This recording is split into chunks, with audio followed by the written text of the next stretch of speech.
In this video, we look at one of the most effective and destructive manipulation tactics narcissists use, called whataboutism.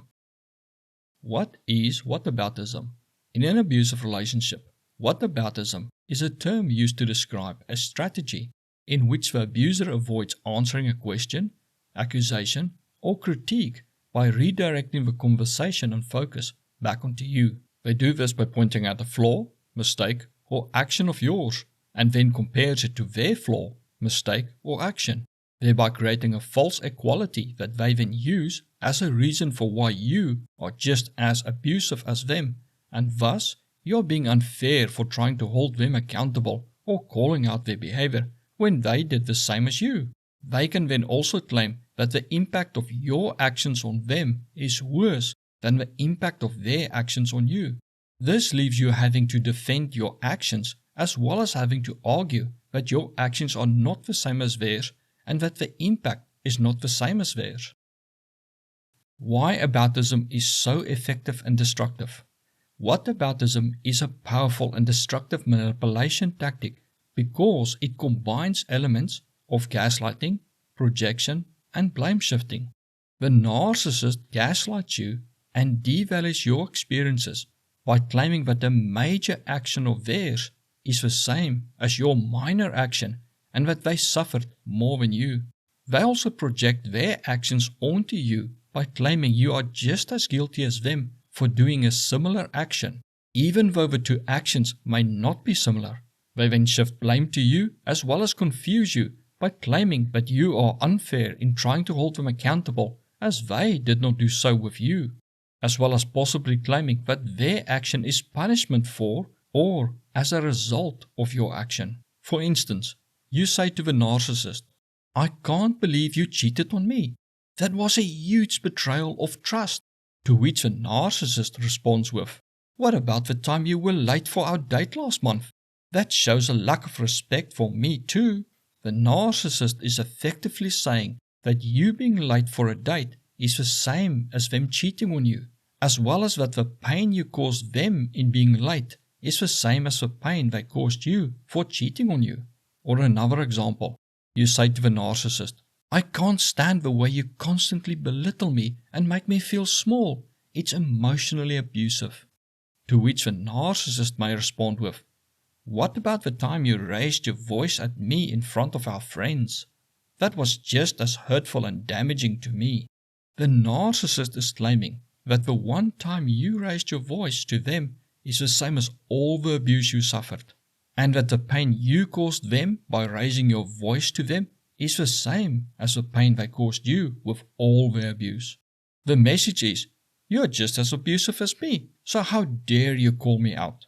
Because their argument or claim is solely based on their perception or belief of injury and equality of two actions, your logic and facts are irrelevant because they create the rules and way of measuring.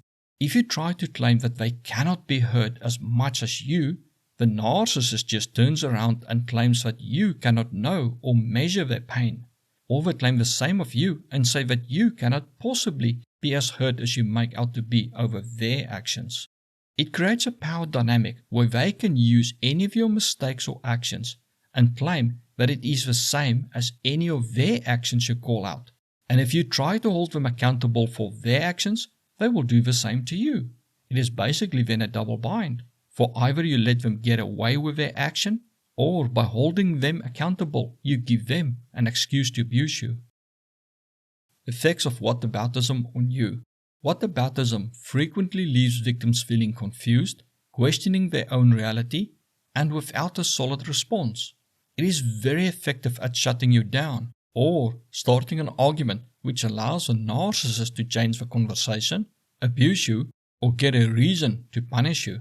It will cause you to feel frustrated, confused, and unable to hold the narcissist accountable for their behavior. This can lead to feelings of hopelessness, self-doubt, and a sense that you are not being heard or valued in the relationship.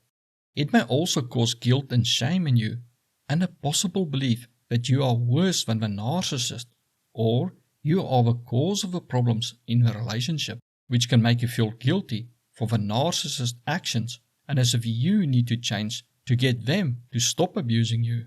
It can also make you feel as if you are walking on eggshells by you constantly second-guessing your own actions and words for fear of being met with an Aboutism response from a narcissist.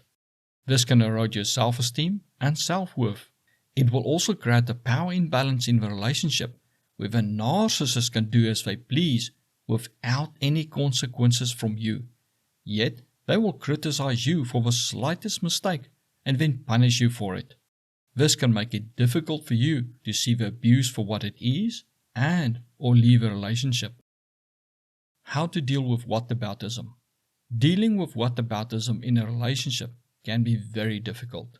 To start, it is important to establish boundaries and communicate that you will not accept whataboutism. However, simply setting boundaries is not enough.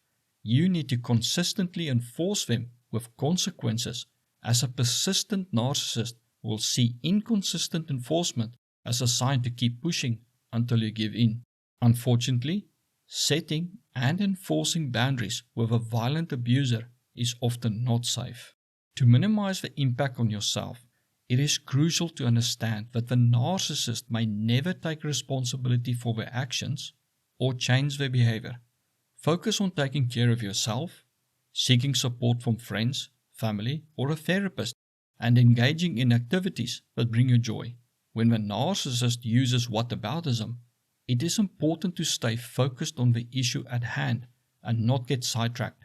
Try not to allow the narcissist to deflect responsibility by calmly bringing the focus back to their behavior without defending your own actions. Keeping a record of a whataboutism incidents can help you identify patterns and provide evidence if you need support or help. If you're feeling overwhelmed, seek professional support and help from trusted family and friends. In some cases, the best option to protect your well-being and escape abuse may be to leave a relationship, even if it takes years of planning and preparation. What's a video suggested to you now to learn more about how narcissists use gifts to manipulate and abuse you?